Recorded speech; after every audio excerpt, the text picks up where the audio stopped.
전화도 드리고 싶고 그런데 그렇게 예치지 않는 우리들의 환경을 어떻게 말로 표현해야 될지 잘 모르겠습니다.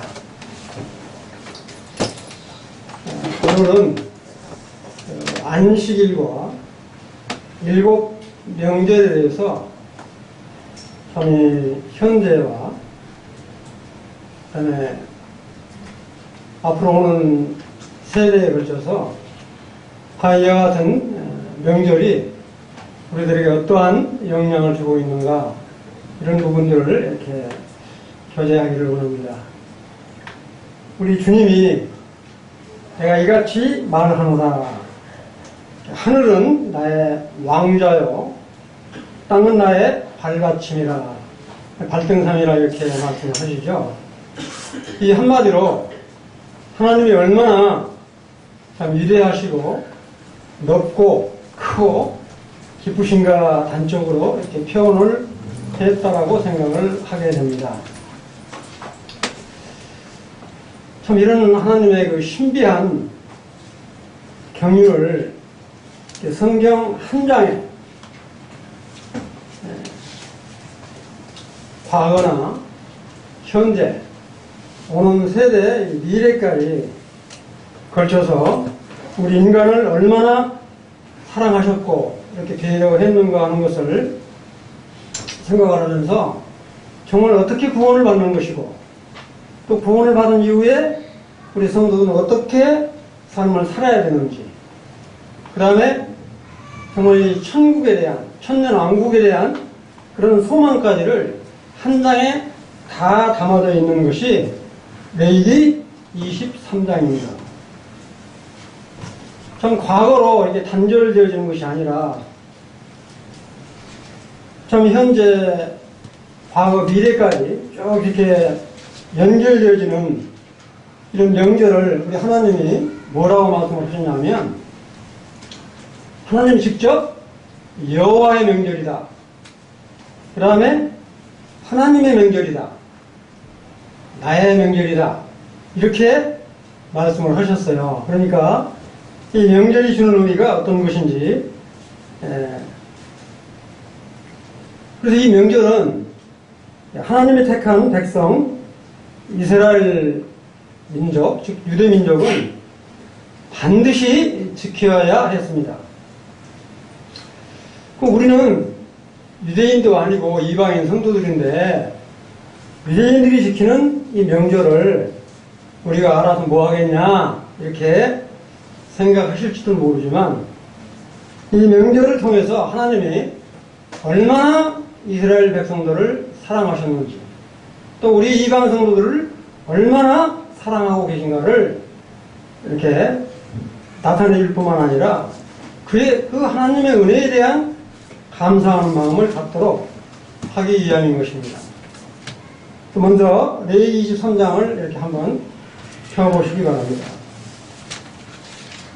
성경이 181조 정도 되는데 성경마다 좀 다르니까 레위기 23장 전체 개요를 이렇게 말씀을 드리면, 제일 먼저 안식일이 이렇게 나옵니다. 안식일. 그럼 안식일은 이 이스라엘 사람들은 바로 언약 백성이기 때문에 창조할 때부터 반드시 7일째 되는 안식일을 지켜야만 했습니다. 근데 그 다음이 이렇게 6월절 1월 14일, 그 다음에 바로 그 다음날 이어서 1월 15일부터 22일까지 무교절, 그 다음 이렇게 초실절, 그 중간 안식일이 있는데 바로 6월절부터 3일 되는 1월 17일, 우리나라 원력으로는 4월 중순 정도 된다고 보시면 됩니다. 초실절이 있고, 그 다음에 이제 오순절. 오순절은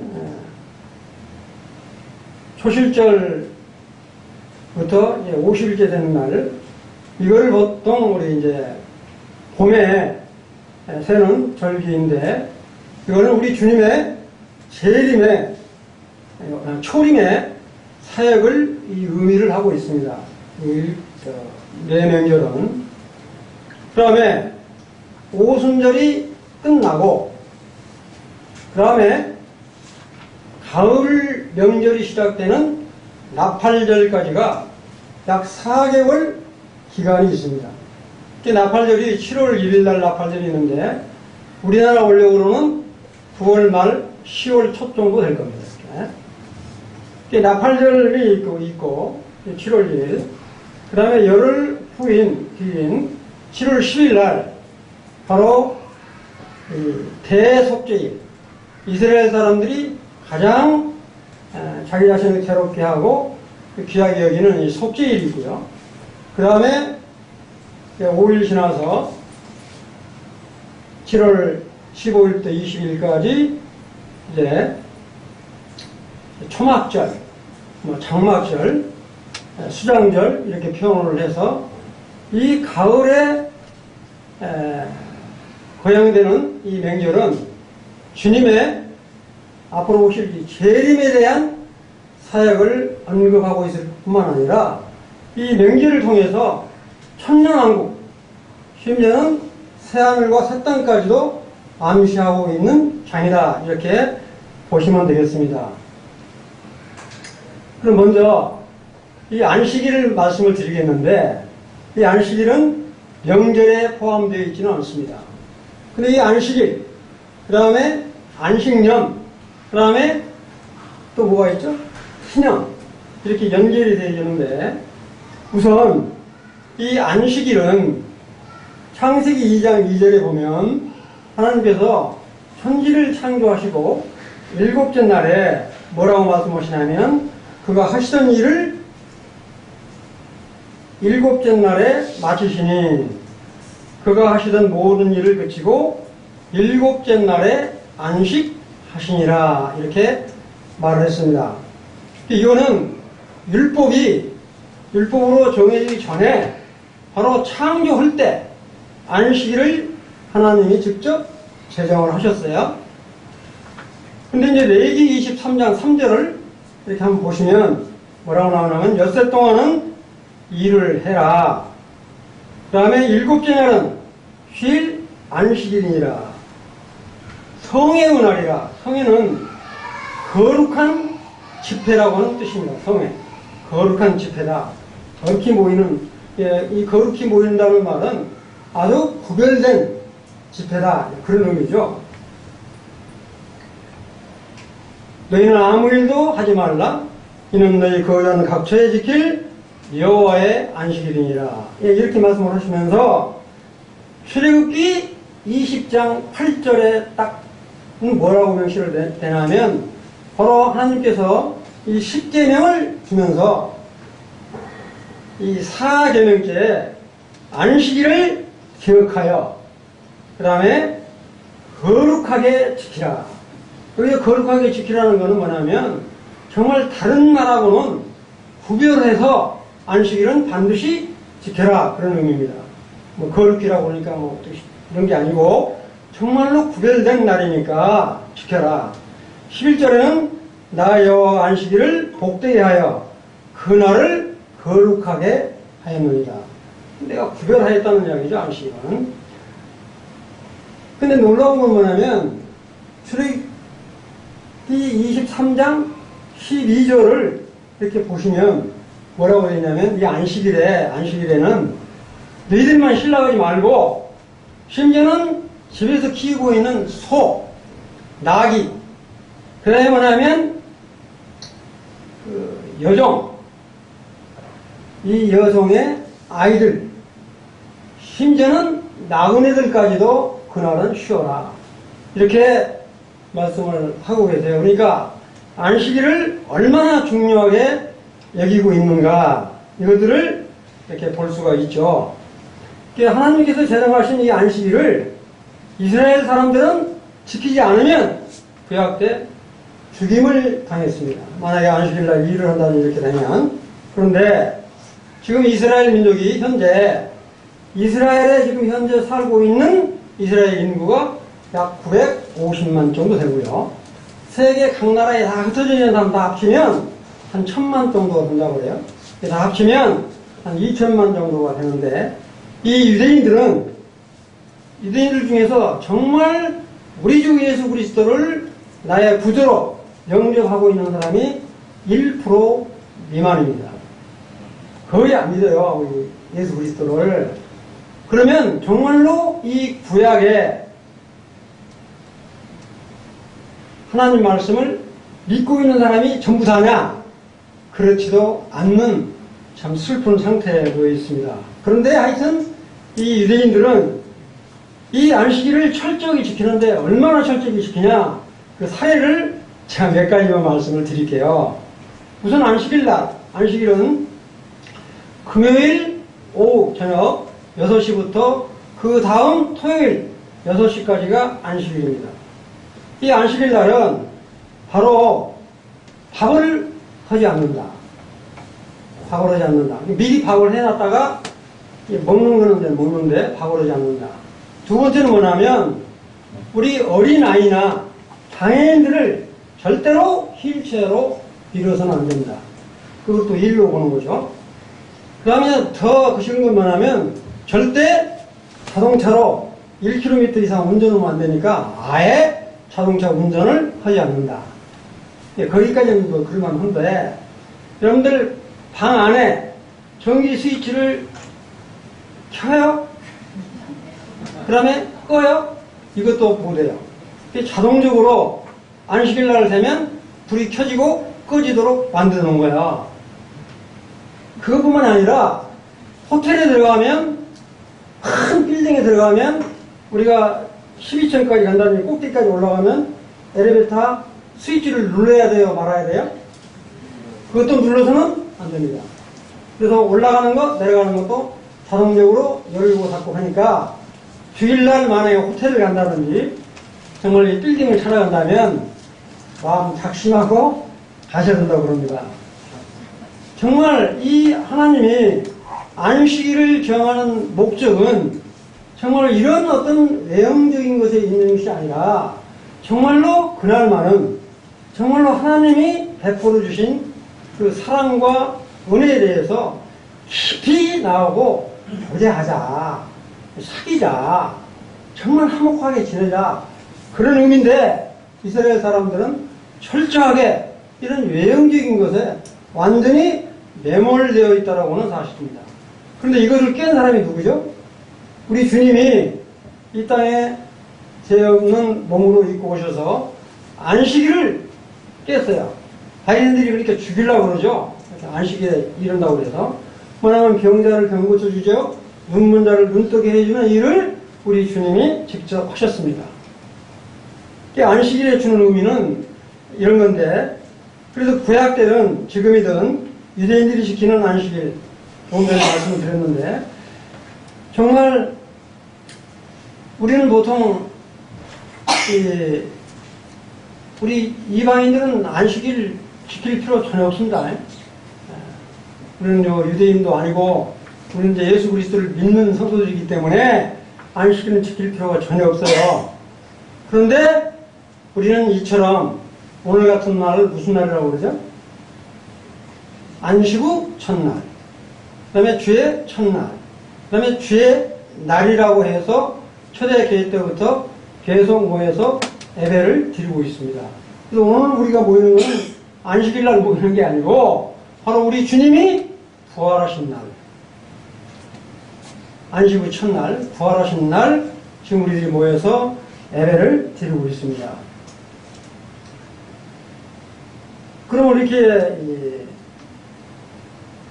우리가 오늘 주님의 몸을 기념하는 빵과 그 다음에 주님의 피를 기념하는 이렇게 잔을 들었습니다. 그런데 보통 우리 성도들이 이렇게 예배 시간이다 그러면 이렇게 빵과 잔만 드는 것이 예배 시간인 것으로 생각하시는 경우가 굉장히 많은데, 우리 주님도 만찬 예식을 하시고 제자들과 아주 깊은 교제를 나누셨습니다. 그렇기 때문에 이 안식일날 정말로 이 이 강단에서 이처럼 말씀을 전하는 사람이나 듣는 사람이 정말로 깊이 서로 이렇게 말씀을 듣고 하는 가운데 정말 우리 주님이 나에게 어떠한 말씀들을 주신가 하는 깊은 교제의 시간이 되기를 원하는 그런 마음이 있습니다. 그래서 저는 개인적으로 이 예배 시간이다 라고 한다면 주의 떡과 잔과 이렇게 말씀을 통하는 이런 시간까지를 저는 예배 시간이라고 이렇게 말씀을 드리고 싶어요. 지금 참고로 하시면 좋겠어요. 그 다음에 이제 레위기 185쪽 이렇게 한번 보세요. 레위기 25장 5절에 보면 제일 먼저 뭐가 나오냐면 이 안식년이 나옵니다. 안식년. 안식일에 대한 말씀을 했는데 안식년이 나오는데 바로 25장 5절에 이 안식년 우선 25장 2절에 보면 이런 말씀이 있어요. 우리 주님이 뭐라고 말하냐면 내가 너희에게 주는 땅에 들어간 후에, 그러니까 가나안 땅에 들어간 후에는 그 땅으로 여호와 앞에 안식하게 하라. 안식일을 반드시 지키라는 거야.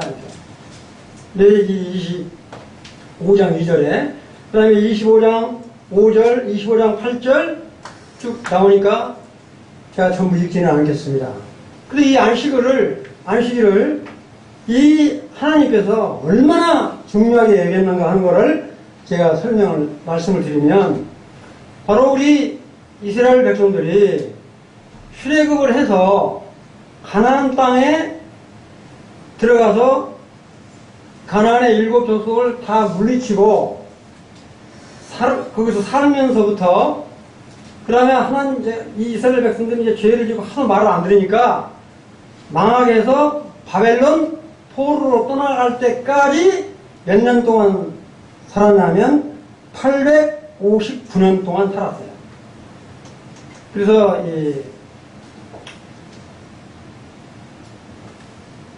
그런데 이 859년 동안 살았는데 하나님이 뭐라고 말씀하시냐면 이 859년 동안에 490년 동안은 안식일을 안 지켰기 때문에 너희들이 바벨론 포로로 70년간 가서 포로 생활을 해라.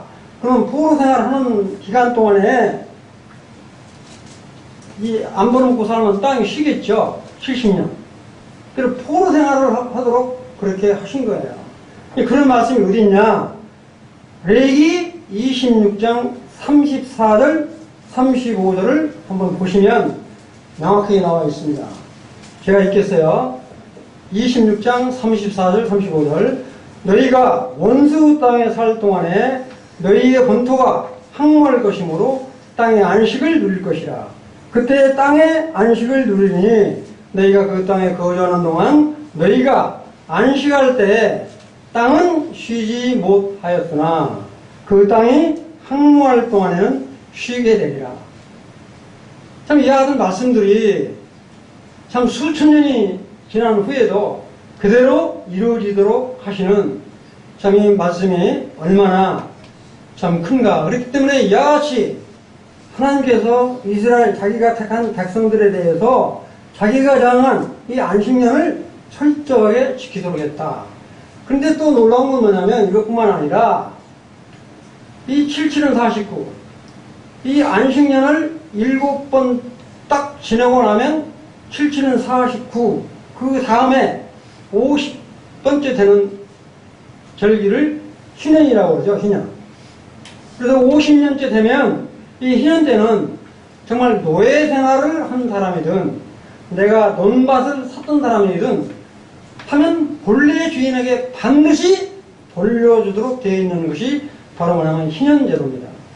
이게 너무 이제 간단하게만 그냥 내가 말씀을 드릴게요. 이와 같이 하나님께서는 안식일, 안식년, 희년제도를 두어서 정말로 자기가 이렇게 창조한 것에 대해서 얼마나 애정을 갖고 최초 상태를 계속 유지하도록 하시기 위함인 그런 뜻이 담겨져 있다. 그러면 사랑하는 형제자매들, 우리가 안식년 지켜야 되겠습니까?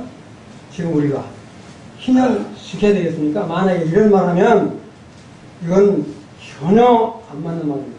구약 때 이스라엘 백성들에게 준 것이기 때문에 우리들은 이와 같은 제도를 통해서 하나님께서 이런 제도까지 통해서 자기 백성들을 생각을 하셨구나 하는 그 의미를 우리들이 깨달으신 것이 이걸 지켜야 되는가 보나 이렇게 생각은 하시지 말기를 바랍니다. 그 다음에 이제 레위기 23장 5절에 6월절부터 말씀을 드리겠습니다. 그러니 이 6월절은 바로 이스라엘 백성들이 이 이집트 애굽에서 말씀하신 대로 430년 동안 종사를 했죠. 하나님께서 약속을 한 거예요. 가나안 땅은 너무도 죄가 많고 이렇게 하기 때문에 자기 백성들을 순수하게 보존하기 위해서 이집트로 종사를 하도록 보내신 거예요. 그래서 430년 동안 연수가 차고 가나안 땅이 이제 아주 악이 찰대로 찼기 때문에 그들을 우리 이스라엘 백성들을 통해서 완전히 진멸하도록 하기 위해서 이 10가지 재앙을 내리죠. 근데 안 됐잖아요. 이집트의 파워로 보통 이제 그래서 이제 마지막 10번째 재앙이 바로 뭐냐면 제가 이거 이제 그냥 말씀을 드릴게요. 이 6월절이 1월 14일부터 1월 14일 날 저녁입니다. 1월 14일 날 그러니까 우리나라 원력으로는 아마 이제 4월 중순 정도 될 거예요.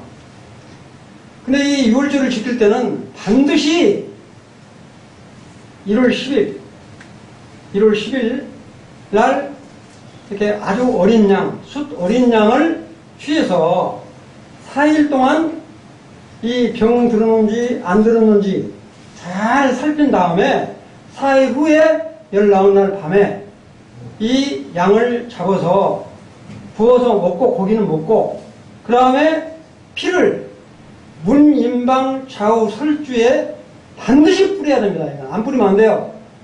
찾기만 한다든지 이러면 안 되고 반드시 문 임방 좌우에 이제 피를 뿌리면 바로 죽음의 사자가 그 피를 보고 넘어간다고 그랬죠. 근데 여기서 놀라운 교훈이 있어요. 이 마태복음 이렇게 누가복음 쭉 보면 우리 주님이 예루살렘 입성을 하시죠.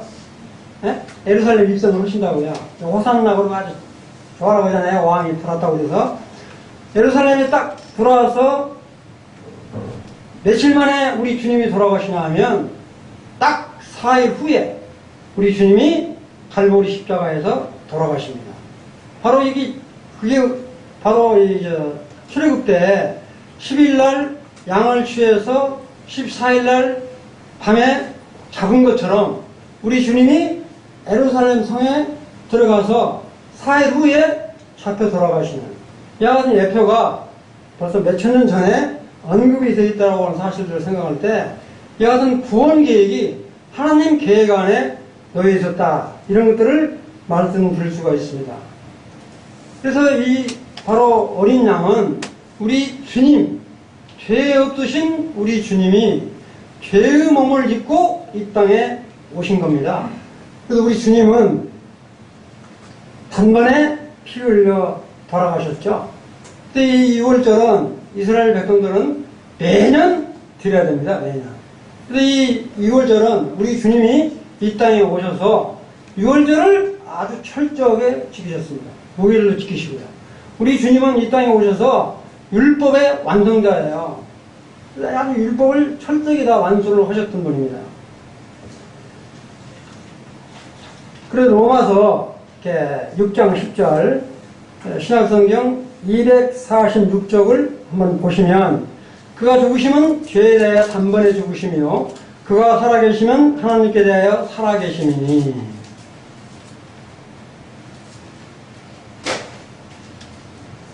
그 다음에 히브리서 10장 10절을 보면 362쪽 10장 10절을 보시면 참 이게 아주 의미가 깊이 담겨져 있는데 우리 주님이 이 뜻을 따라 예수 그리스도의 몸을 단번에 들이심으로 말미암아 우리가 뭐라고요? 거룩함을 얻었느니라. 우리가 의인 됐다는 거죠. 아주 이렇게 구별됐다는 거죠. 죄인하고는 구별됐다라고 지금 말씀을 하고 계십니다. 그 다음에 에베소서 2장 13절에 14절에도 그런 말씀이 있죠. 이제는 전에 멀리 있던 너희가 그리스도 예수 안에서 그리스도 피로 가까워졌다. 우리 주님은 이처럼 이스라엘 백성들은 어떤 행위로 구원받는 것이 아니라 정말 양의 피를 문인방 좌우 설주에 뿌려서 뿌린 자만이 거기에 있는 식구만이 살았던 사실들을 보게 됩니다. 근데 제가 아주 놀라운 거 하나를 이렇게 말씀을 드리겠는데, 여러분들이 이 갈렙이라고 하는 사람 잘 아시죠? 갈렙. 갈렙이 어느 지파에 속하죠? 유다 지파에 속한다고 나오죠? 근데 이 창세기에 보면 그니스 족속으로 나옵니다. 이 갈렙이. 그니스 족속이 바로 누구 족속이냐? 에돔 족속이에요. 에돔 족속. 그러니까 이방이잖아요. 그런데 갈렙이 어디서 나오죠? 출애굽할 때 이스라엘 백성들과 함께 나온 걸 볼 수가 있습니다. 다시 말씀드리려고 하는 건 뭐냐면, 이 문인망 좌우에 표를 바를 때 그거 안에 이스라엘 백성들만 있는 게 아니라 다른 이방인들도 있을 수 있는데, 거기에 문인방 좌우 설지에 피만 뿌려져 있으면 죽음의 사자가 그냥 넘어갔다. 구원을 받는다는 거죠. 참 이와 같은 놀라운 사실들을 이렇게 갖고 있는데, 이 유월절을 아주 철저하게 유대인들은 지켰습니다. 그게 뭐냐면, 특히 우리 이제 여호수아를 우리가 쭉 읽어보면 가나안 땅에 딱 들어가서 제일 먼저 할례를 하고, 그 다음에 뭘 했어요? 유월절을 지켰어요. 유월절을 딱 지키고 난 그 다음날 뭐가 그쳤죠? 만나가, 그렇게 내리던 만나가 하늘에서 딱 그쳤습니다. 이 놀라운 그런 사실. 그래서 이 이스라엘 백성들은 이처럼 유월절을 아주 철저하게 지켰어요. 그것뿐만 아니라 뭐 기드온이라든가 솔로몬이라든가 여러 왕들 이 유월절을 아주 철저하게 지켰어요.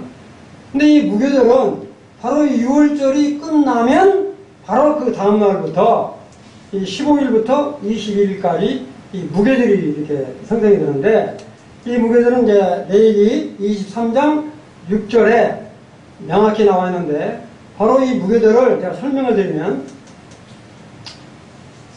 이 무교절은 누룩이 없는 빵을 만들어야 된다. 누룩이 없는 빵을 만들어서 그 누룩이 없는 빵을 먹어야 돼요. 일주일 동안. 누룩 없는 빵을 어떻게 만드냐? 아주 이 통밀 고운 가루, 그 다음에 뭐냐면 올리브 기름, 소금, 물, 이렇게 이 번복을 해서 만드는데, 이 누룩이 없는 빵이라고 하는 건 뭘 의미합니까? 죄 없는 우리 주 예수 그리스도를 의미하는 거죠. 그러니까 빵을 먹게 하는 건 뭐냐면, 정말로 이 이스라엘 백성들이 정말 그 광야를 가를 때 얼마나 어려웠겠어요? 희생과 봉사, 온갖 고난과 고통을 이겨내야 된다고 하는 사실입니다. 바로 이 무교절은 우리 성도들이, 이 이스라엘 백성들이 출애굽할 때 다 구원 받은 사람들이잖아요. 바로 이 가나안 땅에 들어갈 때까지 온갖 고통을 이겨내야 되는데, 바로 우리는 주님이 나팔을 불면 들어 올라갈 때까지 어떤 삶을 살아야 돼요? 날마다 승리하는 삶을 살아야 돼요. 바로 이 무교절은 성도들의 성화의 삶의 연속이다. 이렇게 보시면 됩니다. 우리 그리스도인이 구원받으면 천년왕국에 들어가는 건 확실해요. 천국에 들어가는 건, 하늘의 왕국에 들어가는 거는. 그러나 우리의 삶은 이 믿지 않는 사람들과는 구별된 삶을 살아야 된다. 이 무교절을 형성하는 건 바로 뭐냐면 성도들의 성화의 삶을 의미하는 것이다. 이렇게 말씀을 드릴 수가 있겠어요? 다시 말씀드리자면 이 죄인의 신분에서 이제 의인의 신분으로 바뀌었기 때문에 그렇게 살아라고 하나님이 명령을 하신 거예요. 그래서 이 절기를 지키라는 것은 그런 의미가 있다. 이렇게 말씀을 드리고요. 그 다음에 초실절이 있어요. 초실절. 맥주절이라고 그러는데 이 초실절은 바로 이 무교절, 무교절이 15일부터 21일까지예요. 근데 그 중간에 바로 이 6월절에 우리 주님이 6월절날 돌아가셨어요. 아까 말씀드린다시피 6월절에 죽고 며칠 만에 부활하시죠? 3일 만에 부활하시잖아요. 바로 6월절 딱 끝나고 바로 무교절 사이에 안식 후 첫날, 그게 바로 뭐냐면 초실절이에요. 그게 바로 이제 3일 후입니다. 초실절. 이 초실절에는 뭘 의미하냐면 이걸 의미하는 거예요. 이 초실절이면 4월 한 말 정도 이 정도 될 거 아니에요. 4월 중순, 하순 이 정도. 그러면 이 이스라엘에서 첫 보리 이삭이나 밀 이삭이 나와요. 그럼 이때 나오는 이삭은 이 열매가 아주 안 연근, 안 연그럽다. 무슨 말인지 이해되시죠? 전라도 말로는 그러는데 안 연은 거예요. 그러니까 그 곡식 뱃단을 들어서 흔들어서 하나님께 이렇게 바치는 거예요. 그건 뭘 의미하느냐? 이와 같은 첫 곡식단을 들어 올려 바치는 거는 본수확 한 50일 후면 한 달 반, 2개월 정도 후에 오순절이 나오는데 이때 본수확이 벌어지는 거예요. 다시 말씀드리면 이와 같은 첫 곡식단을 들어서 올리는 거는 본수확을 잘하게 해달라고 하는 이런 의미도 있고, 두 번째는 뭐냐? 바로 이 초실절날 우리 주님이 뭐 하셨어요? 부활하셨다고, 부활. 이 초실절은 부활의 의미가 있습니다. 바로 이 부활의 의미는 우리가 이 마태복음에 보면 주님이 십자가에서 매달려 돌아가신 다음에 부활을 하고 무덤이 열리고 부활했던 사람이 몇 사람 있어요. 근데 이 초실절에 부활은 우리 주님이 부활을 하셨지만 오순절 때는 모든 성도들이 하늘에서 임하신 성령님에 의해서 구원을 받고 이 성도들은 모두 부활한다라고 하는 그런 보증의 의미를 가지고 있다. 이 초실절의 의미가 그런 의미예요. 본수확이 아주 많은 곡식을 거둬들일 거다라고 하는 의미. 그 다음에 뭐냐면 우리 주님이 부활했던 것처럼 정말 이 많은 성도들이 성령의 인침을 받고 구원을 받고 정말 부활을 한다. 다른 사람이 부활한다라고 하는 의미가 바로 이 초실절의 의미입니다. 바로 이 부활의 의미는 또 한 가지는 뭐냐면 그러면 지금 이스라엘 백성들은 어떤 사람들이냐? 이스라엘 백성들은 지금도 예수 그리스도를 안 믿기 때문에 지난번에 한번 말씀드렸는데 이 7년 환난은 누구를 위해서 7년 환난을 든 것이냐? 이스라엘 백성들 때문에 7년 환난을 든 거예요. 이 7년 환난을 통해서 정말로 우리가 정말 십자가에서 못 박혀 죽이신 분이 바로 저분이구나. 이런 거를 이제 깨닫고 7년 환난 때 돌아오는 사람들, 그걸 보통 우리가 뭐라고 그래요? 이삭죽기라고 그러죠. 이런 사람들까지를 전부 다 부활의 의미를 가지고 있다. 이렇게 말씀을 드릴 수가 있는데 이와 같은 이 초실절의 준수 명령도 명확히 했습니다. 그래서 이 하나님이 이와 같은 7명절을 정했지만 실질적으로 이렇게 이 광야길을 걸을 때는 6월절이나 무교절은 지켰지만 이 초실절 지금 말하는 오순절 같은 이런 거는 잘 못 지켰다고 해요. 왜냐하면 곡식을 키우기 어려워서. 근데 이제 중요한 건 뭐냐면 그 다음에가 이제 뭐가 나오냐면 7일절. 이게 7이 7개 있다고 7절이에요. 바로 7절절 다음에 딱 세워서 50번쯤 되는 한 우리가 오순절이라고 그러죠. 이 오순절은 중요한 의미가 있는데 어떤 거냐 이거예요. 제가 우선 레위기 23장 17절을 한번 보시면 이 오순절 날은 이제 본수학을 거둬들이는 때예요. 근데 우리가 오순절 그러면 꼭 이걸 한번 생각해 보세요. 우리가 보통 이 십계명을 받은 거 기억나시죠? 출애굽기 19장에 보면 정말 이 계명을 받을 때 정말 하나님의 영광이 나타나는 모습을 보게 되는데 바로 이 십계명을 받는 때가 오순절 날입니다. 이 십계명을 받을 때 오순절인데 쭉 읽어보시면 바로 금송아지 사건이 나오죠. 계명을 받을 때. 그래서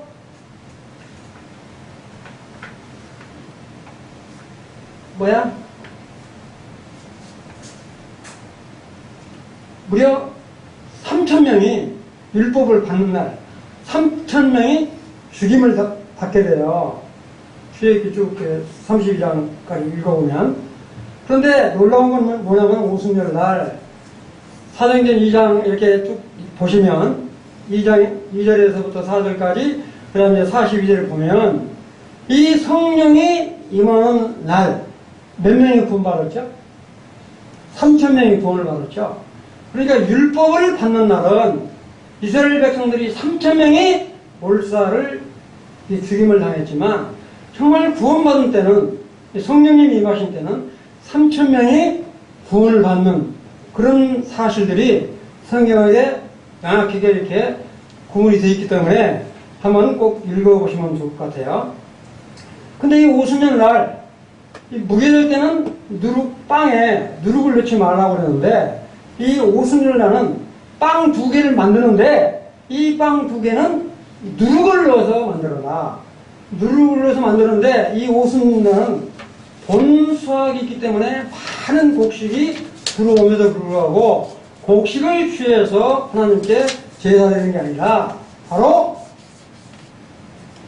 이 누룩을 넣은 빵 2개 그걸로 가지고 요대로 하나님께 드려요. 이 요대는 뭐냐면 빵 2개를 갖고 그렇게 앞뒤로 흔들고 그다음에 이렇게 위로 흔들어서 하나님께 드리도록 그렇게 명시가 되어 있어요. 요대로 드리라고. 레위기 23장 17절을 한번 보시면 그런 게 언급이 되어 있어요. 그래서 지금 빵 2개에 누룩을 넣으라는 건 뭐냐? 무게될 때는 정말로 이 빵을 누룩을 넣지 마라. 누룩은 뭘 상징합니까? 죄라든가 악을 상징하는 거잖아요. 그래서 항상 그런 걸 이제 우리 그리스도인들은 제거를 해라 하는 그런 의미인데 이 오순절 때는 빵에 누룩을 넣어서 만들어라. 이건 바로 뭐냐? 성령 안에서는 유대인이 됐든 이방인이 됐든 하나가 되는 거죠. 바로 이와 같은 유대인과 이방인들이 성령 안에서 하나됨을 의미하는. 그래서 누룩에다가 빵을 넣는 건 바로 뭡니까? 누룩을 넣는 거는 바로 우리 이방인들이 한 교회 안에 유대인과 이방인이 있기 때문에 누룩을 넣어서 여대로 드리도록 되어 있다. 그럼 우리 이제 고린도전서 12장 13절에 보면 이런 말이 있잖아요. 헬라인이나 유대인이나 자유자나 종이나 예수 그리스도 안에서 침례를 받는 거죠. 한 성령으로 침례 받잖아요. 뭐 유대인이 받는 침례 따로 있고 우리 이방인이 침례 받는 게 따로 있는 게 아니라 한 성령 안에서 받는 거라고요. 이런 말씀들을 통해서 볼 때 정말로 이 오순절이 주는 의미. 그래서 오순절은 정말로 본수학으로 많이 거둬들일 뿐만 아니라 정말로 온 성도들이 구원을 받고 정말 이렇게 부활에 갈 수 있도록 성령님이 내려오신다라고 하는 사실. 근데 이 놀라운 의미가 또 하나 있죠. 우리 주님이 부활하신 지 딱 50일째 되는 날이 뭐라고 그랬어요? 오순절이라고 그랬죠? 네, 오순절이라고 그랬어요. 바로 성령님이 내려오실 때도 우리 주님이 돌아가시고 며칠 동안 제자들과 함께 하셨죠? 40일 동안 함께 하셨어요. 공생애를 하셨다고요. 그 다음에 사도행전 이제 보면 하늘로 들려 올려신 다음에 열흘 후에 성령님이 오셨어요. 그럼 합치면 얼마예요? 50일이죠. 그 정확하게 지금 구약 때 새날이 오순절과 정말 이 오순절날 성령님이 임하시는 것들이 성경에 이렇게 예시되어 있는 이와 같은 사실들을 보게 될 때 참 너무도 놀라운 사실들을 볼 수가 있습니다.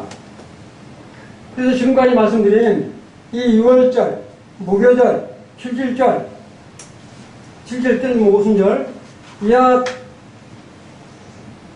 그 다음에 뭐 하나 또 하는 것 같은데, 초실절, 이 네 명절은 봄에 거행되는 명절로서 우리 주님의 효림의 사역이다. 이렇게 이제 말씀을 드리고요. 그 다음에 이 오순절이 끝나고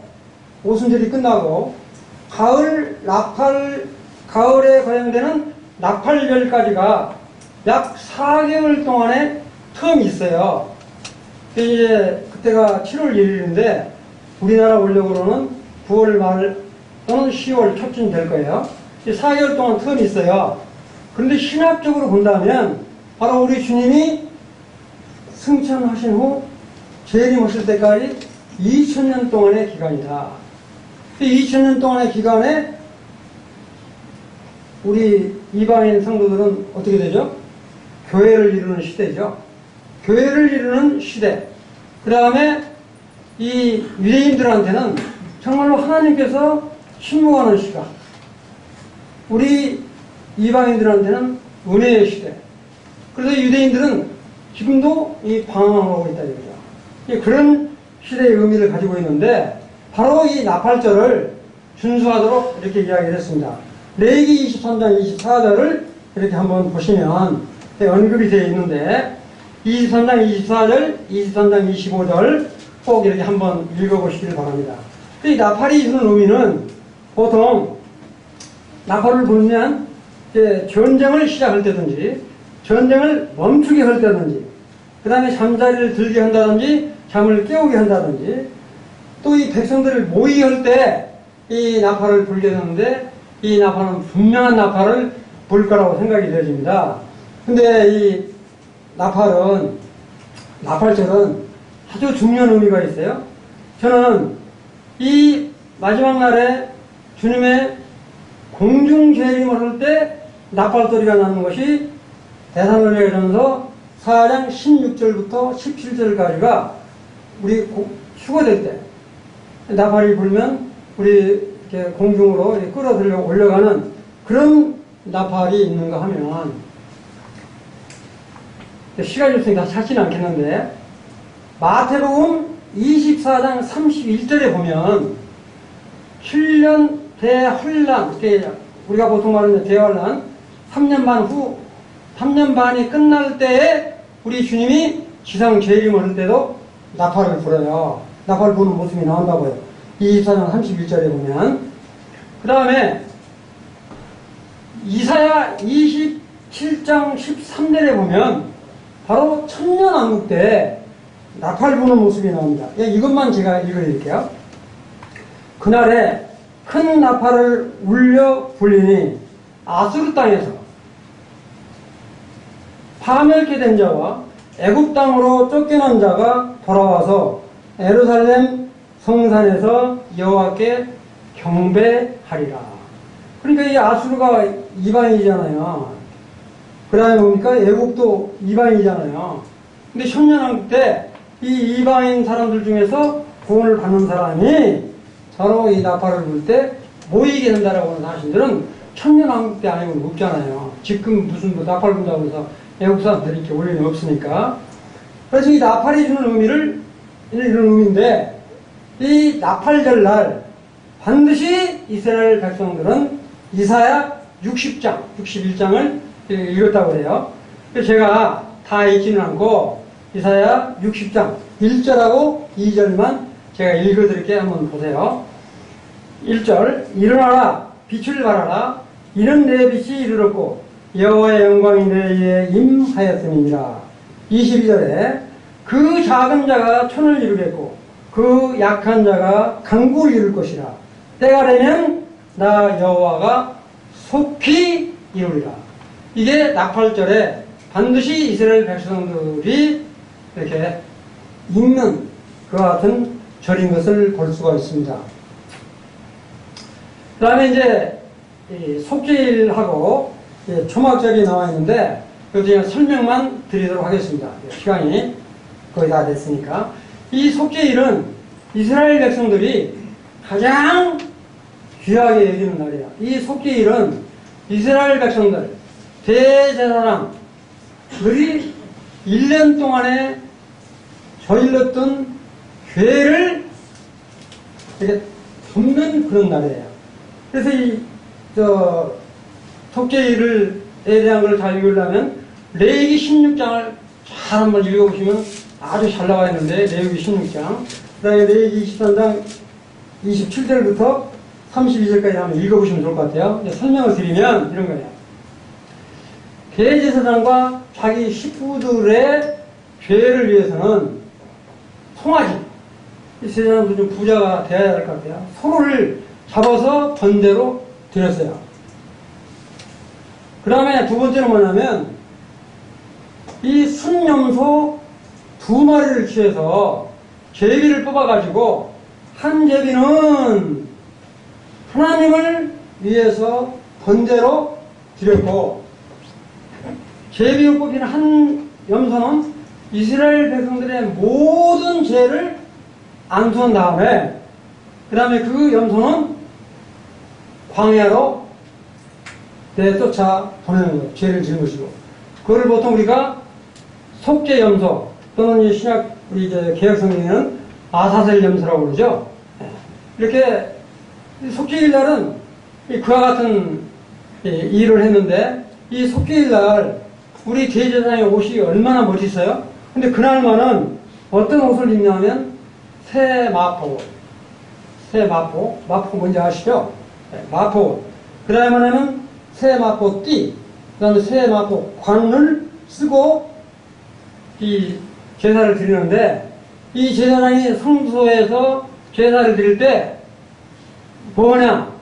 하여튼 이 신발도 안 신고요. 양말도 안 신어요. 그래서 계속 서서 일을 하는 거예요. 그런데 놀라운 건 우리 주님은 십자가에서 피 흘려서 단번에 돌아가셨죠? 아무리 바보도 이게 히브리서 10장 11절 12절을 한번 펴보시기 바랍니다. 너무 중요하기 때문에. 그때 그러니까 이때 이 이스라엘 백성들이 대제사장이 이렇게 번제로 드리는 거는 매년 드리니까 1년도 하고 그 다음에 또 다음에 되면 하고 그래서 이 죄를 덮는 거지 완전히 죄를 제거하지는 못했다. 근데 우리 주님은 뭐예요? 한 번 십자가에 돌아가심으로 완전히 우리 죄를 단번에 제거하셨다. 그래서 요한복음 1장 29절에 보면 이런 말이 있어요. 이튿날 요한이 예수께 자기에게 오시는 것을 보고 이르되 세상 죄를 제거하시는 하나님의 어린 양을 보라. 죄를 덮는 게 아니라 완전히 죄를 제거하시는 그런 주님인 것을 이렇게 명시를 하고 있습니다. 이 히브리서 10장 11절에 보면 제사장마다 뭐라고요? 매일 서서 섬기며 그 다음에 뭐라고 그랬어요? 자주 같은 제사를 드리되 이 제사는 언제나 죄를 없게 하지는 못한다 그랬어요. 그러니까 매년 드리는 거예요, 제사를. 근데 10장 12절에 보면 우리 주님은 오직 예수 그리스도는 죄를 위하여 한 영원한 제사를 드리시고 하나님 우편에 뭐라고요? 앉으셨다. 이게 아주 중요해요. 구약 때 제사장은 이 신발, 양발도 안 신고 계속 서서 일을 했지만 우리 주님은 십자가에서 피 흘려 돌아가시고 난 다음에 지금 일 다 마치시고 하나님 보호자 우편에 앉으신 분이다. 우리가 그런 하나님의 권속으로 살고 있다라고 하는 사실들을 생각할 때 참 기쁨이 되죠. 그 다음에 이제 마지막 간단히 말씀을 드릴게요. 이 초막절.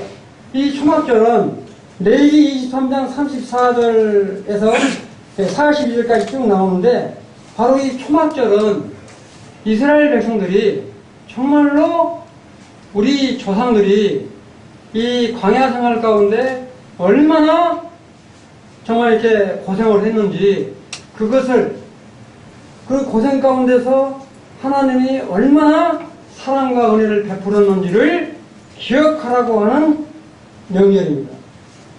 그래서 그 같은 초막을 짓고 사는데, 레위기 23장 40절에 보면 첫날에는 너희가 아름다운 나무 실과나무, 종려나무까지, 무성화나무까지, 시내버들 이런 것들을 엮어서 이렇게 초막집을 만들어 놓고 거기에 들어가서 2주일 동안 정말로